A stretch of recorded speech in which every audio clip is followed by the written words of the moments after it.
فکر میکردم اگه هر روز ویدیو بذارم کانال رشد میکنه، ولی فقط 3 روز طول کشید تا متوجه این بشم که روزانه گذاشتن داستانش چیه.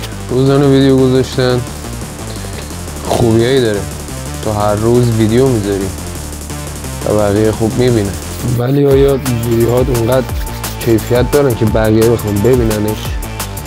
آره، وقتی روزانه ویدیو میگیری کمیتت میاد جای کیفیتتو میگیری و خب نمیتونی خلاقیت به خرج بدی اونقدری که دوست داری. مجبور میشی فقط بسازی که ساخته باشی تا شب بتونی آپلودش کنی. ببینی چی بهت میگم؟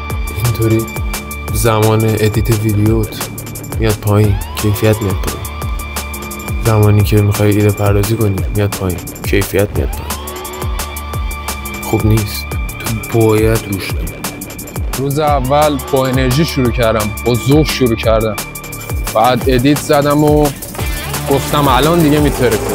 روز دوم فکر کردم که باید سریعتر باشم، چون میخواستم فرداشم ویدیو آپلود کنم، برای همین کیفیت افت کرد. روز سوم خسته شده بودم و واقعا ویدیو ادیت میکردم و میذاشتم فقط برای اینکه تمومش کنم، میدونی، نه صرفا برای اینکه یه چیز خوب بسازم. بعد وقتی آمارا رو نگاه کردم دیدم حتی ویو هم کمترم شده. اونجا بود فهمیدم که کیفیت همیشه مهمتر از کمیته. میدونی چی میگم؟ اونم مخصوصا وقتی تازه شروع کرده باشی. اگه تو هم تازه شروع کردی این اشتباه منو تکرار نکن. آره، شما هم از تجربهاتون توی کامنت ها واسه من بنویسید و اگه خوشتون اومد سابسکرایب کنین تا بریم واسه چالش بعدی.